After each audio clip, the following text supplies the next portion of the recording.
तो दोस्तों आज हम देखेंगे आज ही की रिलीज हुई फिल्म जवान का एक्सप्लेनेशन। तो चलिए शुरू करते हैं। कहानी शुरू होती है इंडिया के बॉर्डर के बाहर एक छोटे से गांव में, जहां पर आसमान से एक बॉडी आकर पानी में गिरती है। एक छोटे से बच्चे का ध्यान उस पर जाता है और तभी उस बॉडी को गांव में ले आया जाता है। उस पर बहुत सारी चोटों के निशान थे, इसलिए उसकी पूरी बॉडी पर पट्टियां लगा दी जाती है और उसका इलाज चलता है। कुछ महीनों बाद उस गाँव में पास ही के पुलिस वाले वहाँ पर कब्जा करने के लिए पहुँच चुके थे और पूरे गाँव के अंदर अफरा तफरी मच जाती है और वो सभी बेरहमी से उन गाँव वालों को जान से मार रहे थे। वो गाँव वाले एक देवता को पूजा करते थे और तभी वो उनसे गुहार लगाते हैं कि किसी सूरमा को हमारी मदद के लिए भेजो। और तभी हम देखते हैं कि पट्टियों में बंधा शख्स, जो कि एज यूजुअल मूवी के सुपर हीरो यानी कि शाहरुख खान है, वो खड़े होते हैं और आकर एक एक की धुलाई पिटाई कर डालते हैं और फाइनली बीइंग अ सूरमा उस गांव के लिए भगवान का स्वरूप बनकर हर किसी की जान बचा लेते हैं। सच कहूँ तो फाइटिंग वाकई में अच्छी थी, सीजीआई भी बहुत ही बेहतरीन थे और फाइनली कंक्लूजन ये निकलता है कि मारपीट तो दिया, मगर उस शख्स को ये नहीं पता कि आखिर मैं हूँ कौन। तब उसी गाँव में से छोटा लड़का आकर कहता है कि मैं बड़ा होने के बाद ये पता जरूर लगाऊंगा कि आखिर आप हो कौन। और यहाँ से कहानी आगे जाती है 30 साल आगे। एक मेट्रो ट्रेन में एक फैमिली बैठी थी और तभी आपस में कुछ लड़कियां एक दूसरे से बातचीत करती है और कहती है कि अब वक्त आ चुका है। और तभी हम देखते हैं कि टनल में जाने के बाद में ट्रेन वहीं रुक जाती है और यहाँ जो लड़कियां आपस में बातचीत कर रही थी, हम व्यूअर्स को ये पता चलता है कि उन्होंने ही ये ट्रेन हाईजैक करी है। फिर ग्रैंड एंट्री होती है शाहरुख खान की, जो कि कंट्रोल रूम में फोन लगवा कर ही कहता है कि पूरी ट्रेन मैंने हाईजैक करवा ली है, अगर इस ट्रेन में मौजूद 600 लोगों की जान बचानी है तो मेरी बातें माननी होगी। अब एक नेगोशिएटर को बुलाया जाता है और उनका नाम होता है नर्मदा। हालांकि ट्रेन में पुलिस ऑफिसर भी मौजूद होता है जो कि इन सभी की जान बचाने की कोशिश करता है, मगर टगलू महाराज के आगे टिक नहीं पाता। नर्मदा के फोन उठाने पर शाहरुख का कहना था कि मुझे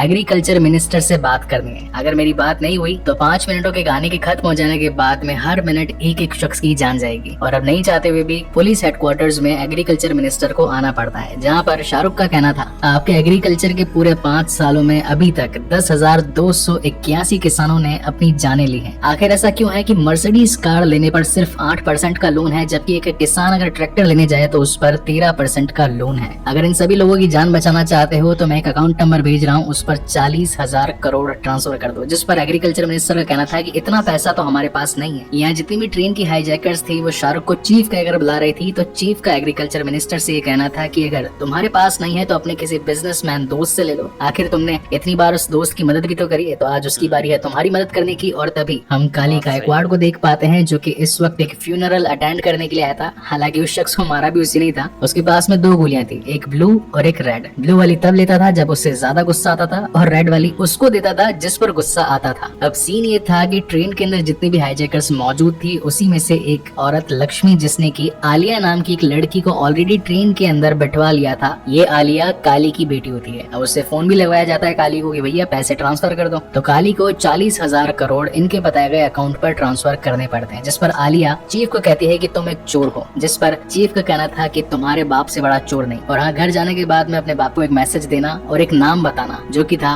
विक्रम राठौड़। जिस पर आलिया का कहना था कि चोर वो नहीं, चोर तुम हो। और यहाँ पर हमें उन हाईजैकर्स में से एक लड़की जिसका नाम होता है कल्कि, उसकी बैक स्टोरी दिखाई जाती है। उसके फादर एक किसान थे और आज वो एग्जाम देने के लिए निकल ही रही थी। तभी बैंक के रिकवरी एजेंट उसके घर पहुंच जाते हैं, उससे बहुत ज्यादा मारपीट करते हैं और उससे 40,000 मांगते हैं। जिस पर उस किसान का कहना था कि बारिश आई नहीं और जब आई तो पूरी फसल बर्बाद हो गई, मुझे 10 दिनों का वक्त चाहिए ताकि मैं आपके पैसे चुका सकूं। मगर वो रिकवरी एजेंट उसके साथ बुरा व्यवहार करता है, इनफैक्ट उसकी लुंगी तक उतार देता है और वो किसान अपनी फैमिली के सामने ही नंगा हो जाता है। सीन्स को हालांकि ब्लर कर दिया गया था, मगर स्टोरी थोड़ी सी सैड पोर्शन में जा चुकी थी। अपनी बेटी का कहीं एग्जाम न बिगड़ जाए, इसलिए सबसे पहले वो किसान अपनी बेटी को स्कूल में परीक्षा देने के लिए भिजवाता है और अखबार में एक न्यूज रीड करता है कि अगर किसान की मौत होती है तो उसके परिवार को 2 लाख रुपए मिलते हैं। और इसी चक्कर में वो अपने आप को फांसी लगाकर जान से मार डालता है। अगले दिन फिर से रिकवरी एजेंट उसके घर पर जाता है, तो यहाँ कल्कि की मॉम उससे कहती है कि आखिर तुम हमारा ट्रैक्टर ले जा तो चुके थे, फिर अब और किसी चीज के पैसे मांगने के लिए आए हो। जिस पर एजेंट का कहना था कि हमें सूद तो मिल गया लेकिन ब्याज नहीं मिला, यानी कि मतलब मूलधन की रिकवरी हो गई मगर ब्याज अभी भी बाकी है। वो एजेंट कल्कि की मॉम का मंगलसूत्र तक उसके गले से तोड़ देता है। इस पर कल्कि को बहुत ज्यादा गुस्सा आता है और वो एक फावड़ा लेकर उस एजेंट की जान ले लेती है और यही रीजन था कि अब उसने चीफ की कमांड को ज्वाइन कर लिया था। नर्मदा जो कि एक पुलिस ऑफिसर थी, वो कोई नहीं चाहती थी कि इस ट्रेन में से सिविलियंस के अलावा वो हाईजैकर्स भी बाहर निकले, इसलिए वो अपनी पूरी टीम को तैनात कर देती है वहाँ पर और उनके निकलने का इंतजार करती है। मगर मनी हाइस्ट की तरह यहाँ पर चीफ ने ऑलरेडी सभी को खुद की तरह मम्मीज वाला मास्क लगाकर ट्रेन से बाहर निकाल दिया था और खुद भी उस ट्रेन में से बाहर निकल गया था। हालांकि यहाँ पर मैनिक्विन्स को हाथ में मशीन गन देकर छोड़ दिया था ताकि पुलिस वालों को ये लगे कि हाईजैकर्स अभी भी ट्रेन में हैं और बहुत सारी गोलीबारी होती है, मगर वो तो इनकी आंखों के सामने ही बचकर निकल कर जा चुका था। और जो 40,000 करोड़ काली गायकवाड़ के अकाउंट से ट्रांसफर हुए थे उसे 7 लाख इंडिया के किसानों में बांट दिया जाता है जिनके ऊपर कर्जा चल रहा था। इस बात की सारी इन्फॉर्मेशन नर्मदा आकर काली गायकवाड़ को देती है, जिस पर वो अपने बाकी सभी लोगों को, यानी कि जिसमें उसका भाई और उसका जीजा भी शामिल था, उसे कह रहा था कि शांति रखो, थोड़ा सा वक्त आने पर हम इसे पकड़ ही लेंगे। मीनवाइल हम चीफ को देख पाते हैं जो कि अपने फेस से अपना मास्क उतारता है और हमें पता चलता है कि वो तो बहुत ही ज्यादा जवान है। जब आलिया अपने पिता के पास वापस आती है तो कहती है कि मेरी जान तो बच गई, मगर जिसने मुझे किडनैप किया था उसने आपके लिए एक मैसेज छोड़ा था और वो है विक्रम राठौड़। ये नाम सुनकर एकदम से काली अपने फ्लैशबैक में चला जाता है और थोड़ा सा टेंशन में भी आ जाता है। वहीं दूसरी तरफ हम चीफ को देख पाते हैं जो कि इस वक्त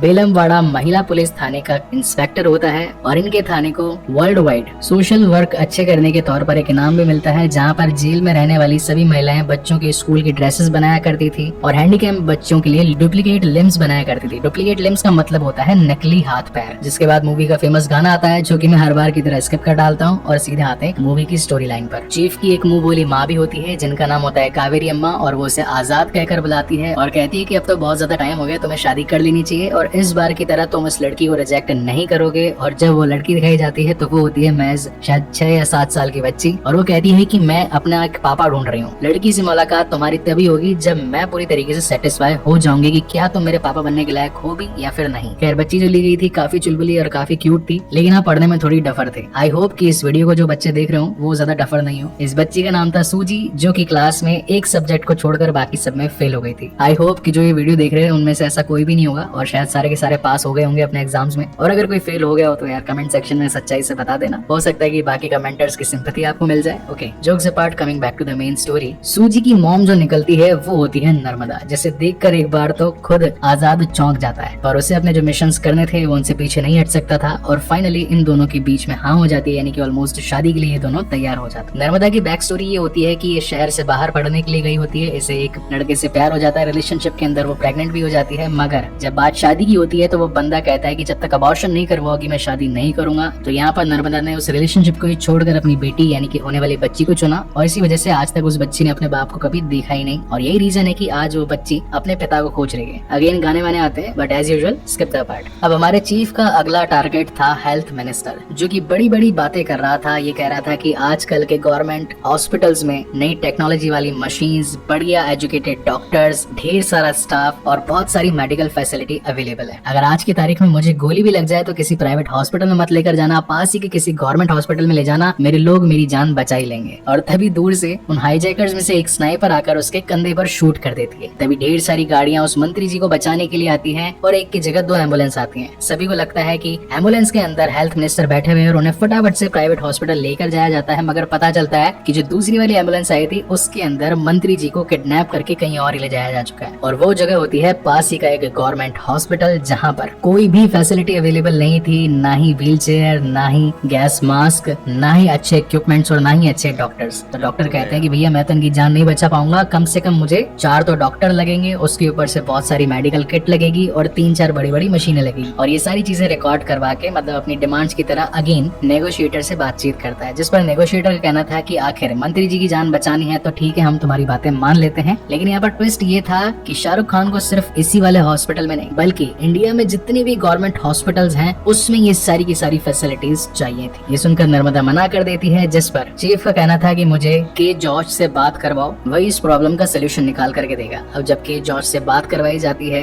मिनिस्टर साहब की तो जॉर्ज प्रॉब्लम में आ जाता है, क्योंकि आज से कुछ साल पहले 50 बच्चे एकदम से जान से मारे गए थे। बेसिकली शहर के अंदर एक जहरीली गैस फैल गई थी और उस वजह से कोई भी बच्चे सांस वगैरह नहीं ले पा रहे थे। ऑक्सीजन सिलेंडर भी हॉस्पिटल्स में खत्म हो चुके थे और डॉक्टर थी ईरम नाम की एक लड़की। ईरम अपने के जॉश यानी कि अपने जो डीन वगैरह थे उनको फोन लगाकर बताती है कि अगर जल्दी से ऑक्सीजन सिलेंडर यहाँ पर नहीं है तो छोटे बच्चों की जान खतरे में पड़ जाएगी। मगर जॉश का कहना था कि एक फिनाइल की बोतल तक भी किसी हॉस्पिटल में आती है तो उसका कमीशन भी नीचे से लेकर ऊपर तक जुड़ा होता है, जिस पर ईरम का कहना था कि मैं हेल्थ मिनिस्टर से आपकी शिकायत करूंगी। तो जॉश का कहना था कि हेल्थ मिनिस्टर तक जाओगी तो उसका तो तो और भी बड़ा कमीशन होगा, वो तुम्हें पूरा लूट कर खा जाएगा। बेटर ये रहेगा कि इंतजार करो जब तक सारी फॉर्मेलिटीज कंप्लीट नहीं होती, हर किसी का कमीशन नहीं मिल जाता, तब तक कोई भी सिलेंडर नहीं मिलेगा। और जब तक ईरम बात करके अपने हॉस्पिटल में वापस आती है तब तक वो सारे बच्चे मारे जा चुके थे। और नेक्स्ट डे कोर्ट के अंदर ईरम पर ही अगेंस्ट केस हो जाता है कि वो अस्पताल में ड्रग्स के नशे में थी और सारे बच्चों की जान ऑक्सीजन की वजह से नहीं बल्कि उसके ड्रग्स की हालत की वजह से हुई। और जब ये सारी सच्चाई जॉश टीवी पर बताता है तो अनफॉर्चुनेटली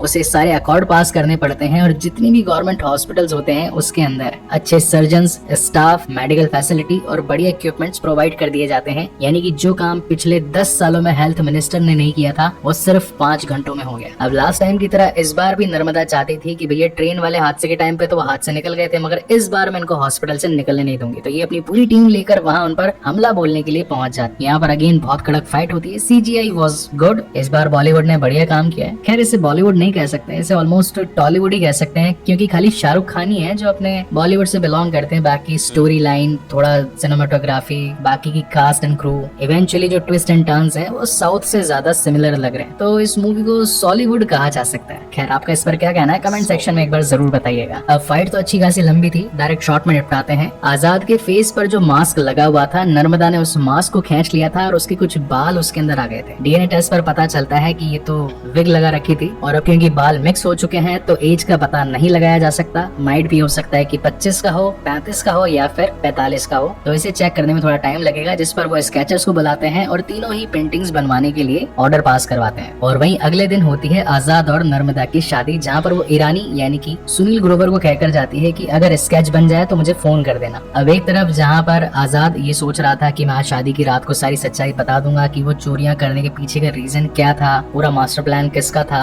और आखिर इन सब के पीछे मैं शामिल क्यों हूँ, क्या वगैरह रीजन है। बट मीनवाइल नर्मदा के पास में ईरानी की तरफ से भेजे गए स्केचेस मिल जाते हैं जिसके अंदर हूबहू वही शक्ल थी जो कि आजाद की थी। तो यहाँ नर्मदा सीधा आजाद को गोली मार देती है। अब यहाँ पर इनकी बातचीत, इनकी फाइट खत्म होती मगर उससे पहले वहाँ पर दूसरे गुंडे भिजवा दिए गए होते हैं काली के थ्रू और ये इनको पकड़ कर ले जाते हैं। दोनों की खूब धुलाई पिटाई होती है, मतलब कि शाहरुख की भी होती है और नयनतारा की भी होती है। तो जो काली का भाई होता है वो कहता है कि वाह भाई, पति जो है वो प्लानिंग बना के पैसा निकलवाने की बात करता है और पत्नी जो है पैसा निकलवा कर दे देती है और फिर इन्हें छुड़वा भी देती है। तो अब तो दोनों कुटेंगे। और जो आजाद की जो टीम थी वो बेसिकली सारी की सारी प्रिजनर्स थी, तो वो होती तो अब जेल के अंदर है और जब तक वो यहाँ पहुंचती तब तक तो इनका खात्मा हो चुका होता। तो अब इन्हें बचाएगा कौन। और फिर होती है grand entry of again Shahrukh Khan in the old version, जो की होते हैं विक्रम राठौड़। वही सीन शिफ्ट होता है विजय सेतुपति पर, यानी कि काली गायकवाड़। इस वक्त वो एक आम डीलर है और एक बड़ी डील के चलते एक दूसरे आम डीलर के साथ में डील कर लेते हैं। और ये डील कोई छोटी मोटी नहीं होती है, आराम से लाखों करोड़ों की डील होती है। खैर अब जहाँ एक तरफ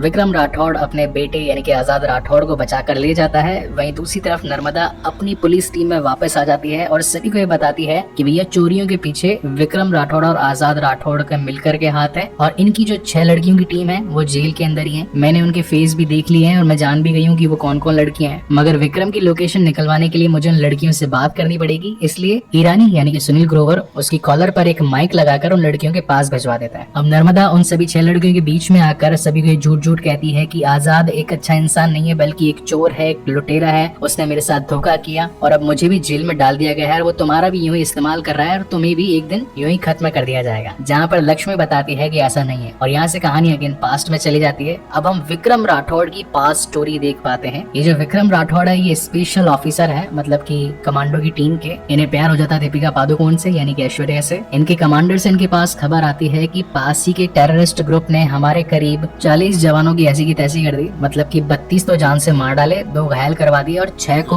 अगवा करके रख लिया। और उन टेररिस्ट ग्रुप के पास में उन 6 सुपर कमांडोज के अलावा और भी नॉर्मल सिविलियंस मौजूद हैं जो कि उनके गिरफ्त में है। तो मैं स्पेशल ऑफिसर जो तुम लोग, अब इनके ग्रुप का नाम था अग्नि, मैं अग्नि ग्रुप को ये कमांड्स देता हूँ कि जाओ और जाकर के उन सभी को बचा करके लेके आओ, क्योंकि तुम ही लोग हो जो कि उनका सामना कर सकता है। अब ये लोग अपनी गन वगैरह लेकर पहुंच जाते हैं सामना करने के लिए। स्टार्टिंग में तो वो गन सही काम करती है और बाद में गन चलना ही बंद हो जाती है। सारे के सारे ऑफिसर्स अपनी गन की वजह से परेशान होते हैं, लड़ नहीं पाते और खुद ब खुद घायल होते रहते हैं। मगर एट द एंड इनकी फाइटिंग स्किल्स अच्छी थी और इसी के चलते ये वहाँ पर धमाके करवाकर उन सभी टेररिस्ट को खत्म कर देते हैं और अपने बाकी सभी सोल्जर्स वगैरह की जान बचाकर ले आते हैं। इस मिशन को कंप्लीट कर लेने के बाद में जब मेडल वगैरह मिलता है तो विक्रम राठौड़ का कहना था कि मेडल तो आज मिल गया लेकिन ये मुझे बहुत भारी महसूस हो रहा है, क्योंकि इन मेडल्स के पीछे हमारे कई सारे जवानों की जान गई है। और रीजन ये नहीं था कि उनकी ट्रेनिंग कंप्लीट नहीं होती, रीजन ये था कि जो गन्स हमने लेटेस्ट लॉट वाली यूज करी करी थी जो कि MI3 के नाम से थी, वो सारी की सारी गन्स बेकार थी और फाइट के दौरान चली नहीं रही थी। तो कमांडर जो है पूछताछ करवाते हैं कि भैया ये वाली सप्लाई किससे आई थी, तो मालूम चलता है कि काली गायकवाड़ ने इन्हें ये वाला लॉट सप्लाई किया था। तो अब एक मुकदमा चलता है जहाँ पर ये दोनों ही ग्रुप्स मतलब कि आर्म्स डीलर काली गायकवाड़ और वहीं पर स्पेशल ऑफिसर विक्रम राठौड़ आमने सामने बैठे होते हैं। विक्रम का कहना था तुम्हारी गन चलती नहीं है, जबकि काली का कहना था कि तुम लोगों को चलानी नहीं आती है, मैं बढ़िया वाले मेरे ऑफिसर भेजूंगा और वो तुमको चलाना सिखाएंगे, बाकी जिन लोगों की मौत वगैरह हुई उनका पैसा मैं दे दूंगा, डील करते हो। तो आता है विक्रम को गुस्सा, वो कहता है कि भाई क्या तुम्हारा कहना क्या है कि बंदूक चलती नहीं है, चलो मुझे बताओ इसका प्रोसीजर क्या होता है। मैगजीन डालते हैं, फिर सेफ्टी लॉक ओपन करते हैं, उसके बाद में एम करते हैं और फिर शूट कर देते हैं, राइट। बोले हाँ एकदम सही किया। वो जैसे शूट करता है तो निशाना बदलकर काली गायकवाड़ पर कर देता है, वो बेचारा डर जाता है, मगर खराब बंदूक जो होती है वो यहाँ पर भी नहीं चलती है, जिस पर जज को ये अपना ऑर्डर देना पड़ता है कि काली गायकवाड़ के जो लेटेस्ट जितने भी कॉन्ट्रैक्ट हमने लिए हुए थे वो होल्ड पर डाल दिए जाएंगे और जितनी भी फैक्ट्री में अभी जो बन चुकी गन्स उनको टेस्टिंग किया जाएगा और अगर खराब निकलती है तो पहले तो बैन करेंगे और उसको जेल में डालेंगे। रात को जब विक्रम राठौड़ अपने घर पहुंचता है तो दीपिका के साथ अपने मतलब कुछ स्पेशल मूवमेंट स्पेंड करने वाला होता है, तभी कुछ गुंडे आकर पहले तो उनके कुत्ते को जान से मार देते हैं और फिर उन दोनों पर ही हमला बोल देते हैं। एज यूजुअल वो होता है काली गायकवाड़, उसका कहना था कि तू मुझ पर केस करेगा, अब मैं तेरे को ऊपर का रास्ता दिखाता हूँ। अब होता यह है कि विक्रम को तो ये लोग अपने साथ ले जाते हैं और पीछे बचती है ऐश्वर्या। उसके घर पर 3 पुलिस वाले भेज दिए जाते हैं और ये बताया जाता है कि तुम्हारा पति देशद्रोही है, उसके घर से ढेर सारा ड्रग्स, बहुत सारा पैसा और नकली गन्स बरामद हुई है, उसे तो सजा मिलेगी ही, लेकिन अगर तुम सजा से बचना चाहती हो तो इन डॉक्यूमेंट्स पर साइन कर दो। मगर ऐश्वर्या इस बात को जानती थी कि विक्रम ने कोई गलती नहीं करी और वो उन्हीं तीनों को जान से मार देती है। इसी चक्कर में उसे जेल हो जाती है। जेल में ले जाने के बाद उसे फांसी की सजा दी जाने वाली होती है, मगर तभी पता चलता है कि वो प्रेग्नेंट है और इंडियन लॉ के अकॉर्डिंग अगर कोई लेडी फांसी से पहले प्रेग्नेंट है तो उसे ये रियायत मिलती है कि उसका बच्चा जब तक पैदा होकर के 5 साल का नहीं हो जाता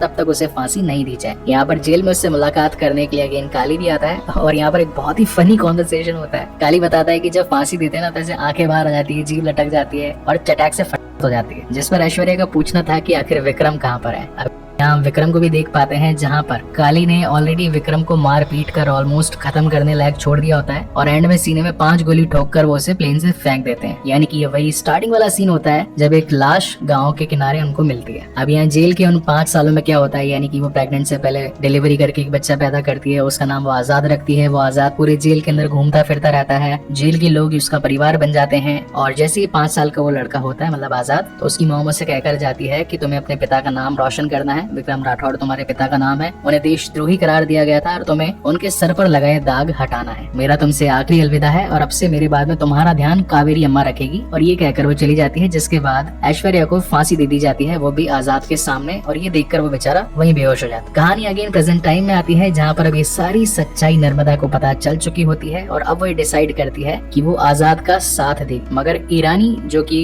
पुलिस टीम में उसके साथ में था वो डबल क्रॉस कर जाता है और बताता है कि मैं तुम्हारे लिए काम नहीं करता, मैं तो काली गायकवाड़ के लिए काम करता हूँ और अब तुम सब मरोगे। अब यहाँ पर अगेन इन सब के बीच में बहुत ज्यादा फाइट वगैरह स्टार्ट हो जाती है, मगर लास्ट मोमेंट पर यहाँ पर आजाद पहुंच जाता है। हालांकि वो नर्मदा को बचाने में कामयाब तो हो गया था, मगर लक्ष्मी जान से मारी जाती। लक्ष्मी को जान से बचाने की काफी कोशिश की जाती है, मगर अब ये 6 लड़कियों की टीम सिर्फ 5 में बदल चुकी थी, जहाँ पर नर्मदा कहती है कि तुम्हारी 6 की टीम 6 ही रहेगी क्योंकि अब मैं भी तुम्हारे साथ हूँ। और अब इन सभी का अगला मिशन था आर्म डीलिंग के बाद में जो बहुत सारा पैसा काली गायकवाड़ के पास आने वाला है उसे कैसे भी करके रोके, क्योंकि अगर वो पैसा इसके पास आ गया तो इलेक्शन में खड़ा हो जाएगा और जिसके पास इलेक्शन की पावर है यानी कि नेता बनने की पावर है वो इस देश को ही चलाने लग जाता है। तो नेक्स्ट डे यहाँ पर काफी प्लानिंग एंड प्लॉटिंग के साथ में जो पैसा काली गायकवाड़ का बड़े बड़े कंटेनर्स में जा रहा था, ये सभी उन कंटेनर्स को रोकने की कोशिश करते हैं। यहाँ पर बहुत ही बढ़िया फाइटिंग वगैरह भी होती है, कार चेज भी है, बाइक चेज भी है, धड़ाम धड़ूम गोलियां गोले सब कुछ है। तो खैर फाइट को इतना ज्यादा एक्सप्लेन नहीं करेंगे, सीधा आते हैं कंक्लूजन पर। पैसों को चुरा कर ले जाने में आजाद तो कामयाब हो जाता है, मगर गलती से विक्रम राठौड़ लग जाता है काली के हत्थे। अब यहाँ पर उसकी खूब धुलाई पिटाई होती है। वही हम देखते हैं आजाद ने अपना एक नया वीडियो अपलोड कर दिया है जिसमें वो ये बताता है कि बेलमवाड़ा महिला थाना हमारे कैद में है, हमने यहाँ की 6000 कैदियों को बंदूक की नोक पर रखा हुआ है और हमारी मांगों को पूरा करवाने के लिए कोई नेगोशिएटर बुलाओ। अब इस बार जो नेगोशिएटर था वो बुलाया जाता है संजय दत्त को, जो कि बहुत ज्यादा कड़क होता है और वो कहता है कि भैया मैं तो इनकी बातें नहीं मानूंगा, मैं तो सीधा हमला करवाऊंगा। अब एक पुलिस फोर्स को जिनमें करीब 100 सोल्जर्स होते हैं उन्हें अंदर भेज दिया जाता है, मगर मगर यहाँ पता पड़ता है कि उन 100 सोल्जर्स के सामने 6000 गर्ल्स मतलब औरतें वगैरह खड़ी थी जिनके हाथों में ऑलरेडी बंदूक थी और अब नहीं चाहते हुए भी उस नेगोशिएटर यानी कि संजय दत्त को आजाद की बातें माननी पड़ती है, जिसमें आजाद का कहना था कि एक तरफ जहाँ काली गायकवाड़ का पैसा जा रहा था वहीं दूसरी तरफ इलेक्शन के लिए वोटिंग मशीन भी जा रही थी, तो मेरे पास पैसा भी पड़ा है और वोटिंग मशीन भी पड़ी है। लेकिन इनको रिलीज करने से पहले मेरी ये छोटी सी रिक्वेस्ट है कि इंडिया के अंदर 253 ऐसी फैक्ट्रीज हैं जिनसे निकली हुई हवा वायु को प्रदूषित कर रही है और निकला हुआ पानी वाटर को पोल्यूट कर रहा है और उसकी पूरी गैसेस पूरे शहर की ऐसी की तैसी कर रही है, तो सबसे पहले उन पर बैन लगाया जाए। अब यहाँ पर जो कमिश्नर होते हैं वो बहुत बड़ी मीटिंग बिठाते हैं और उनका मानना होता है कि क्या करें भाई, लगाएं कि नहीं लगाएं, लेकिन ये हर बार जो नेगोशिएटर अपनी मांगे रखते हैं वो खुद के फायदे के लिए रखते हैं। इस बार ये देश के फायदे की बात कर रहा है, तो चलो उन सारी की सारी कंपनीज पर बैन लगा दिया जाए और ऐसा करके उन 253 फैक्ट्रीज पर बैन लगा दिया जाता है जो कि शहर की ऐसी की तैसी कर रहे थे। मगर जाते जाते आजाद अपना असली चेहरा सभी लोगों के सामने रिवील करता है और बताता है कि मैं विक्रम राठौड़ नहीं हूँ, मैं आजाद राठौड़ हूँ और मेरी सिर्फ गवर्नमेंट से नहीं बल्कि इस भारत देश में रहने वाले सभी लोगों से एक छोटी सी गुजारिश है कि ये जो उंगली है इसका सही से इस्तेमाल करें। एक 5 घंटे चलने वाली मॉस्किटो कॉइल तक को खरीदने से पहले हम 5 सवाल पूछ लेते हैं कि क्या ये बदबू तो नहीं देगी, क्या ये मच्छर मारेगी कि नहीं मारेगी, कहीं इसको कमरे में लगाने के बाद ज्यादा धुआं तो नहीं हो जाता, तो फिर 5 साल चलने वाली सरकार पर हम उंगली क्यों नहीं उठाते। इसलिए मेरा आप सभी से कहना यह है कि सरकार चुनने से पहले उनसे क्वेश्चन पूछो कि अगर मैं तुम्हें चुनता हूँ तो क्या मेरे परिवार को गवर्नमेंट फैसिलिटीज मिलेगी, मुझे जॉब मिलेगी या फिर अस्पताल में हमें दवाइयाँ वगैरह प्रोवाइड होंगी, आगे आने वाले सालों में तुम देश के लिए क्या करोगे, ये सवाल उनसे पूछो। खैर ये कहानी का थोड़ा सा पैट्रियोटिक सीन था, थोड़ा देशभक्त जवान दिखाने के हिसाब से। तो आप लोगों से भी मेरा ये छोटा सा क्वेश्चन है कि आप कौन सी गवर्नमेंट को सपोर्ट करते हैं, बीजेपी या फिर कांग्रेस, कमेंट सेक्शन में बताना मत भूलिएगा। खैर एक तरफ जहाँ सारी की सारी बातें कंप्लीट हो जाती है, वहीं पर अग्नि ग्रुप का एक मेंबर काली को सारी सच्चाई बता देता है कि इस वक्त आजाद कहाँ पर होगा और ये सभी पहुंच जाते हैं उसी महिला थाने में। अब यहाँ पर सभी के बीच में अगेन बहुत ज्यादा मार कुटाई होती है। काली के पास में उसका एक बॉडीगार्ड होता है जिसकी हाइट ऑलमोस्ट खली जैसी होती है, वो उन सभी को उठा उठा कर फेंकता है, मगर at the end Vikram Rathore और आजाद राठौड़ ये उन सभी को बहुत मारते हैं और एट द एंड काली को उसी तरीके से फांसी दी जाती है, यानी कि आंखें बाहर आ जाना, जीभ बाहर आ जाना और झटक फटक से मौत हो जाना। और इसी के साथ ये बेहतरीन कहानी यहीं पर खत्म होती। कहानी अच्छी लगी हो तो लाइक कर देना और अगर नहीं लगी हो तो थिएटर में जाकर देखना, अच्छा मजा आएगा, पैसे वसूल हो जाएंगे। और अगर फिर भी मजा नहीं आया तो हितेश नागर चैनल पर और भी कम से कम 550 वीडियोज है, उनको देखकर मजे कर लेना। और हाँ, जाने से पहले सब्सक्राइब किए बिना मत जाना, क्योंकि जवान को एक्सप्लेन करने का मतलब है एकदम कॉपीराइट स्ट्राइक को सामने से रिस्क ले लेना। तो अगर रिस्क उठाइए तो थोड़ा बहुत मेरा भी फायदा कर दो। बेल आइकन को प्रेस करते हुए जाना, क्योंकि अगर बेल आइकन प्रेस नहीं करोगे तो फिर अगली आने वाली नोटिफिकेशंस नहीं मिलेंगे। सो तब तक के लिए keep watching and stay safe. सच में दोस्तों इस बार लाया है बॉलीवुड कुछ, लगता तो है कि शाहरुख खान बॉलीवुड को फिर से वापस लाएगा। चलो देखते हैं। वीडियो अच्छा लगा हो तो like, subscribe, comment, share etcetera etcetera जो भी है कर दो।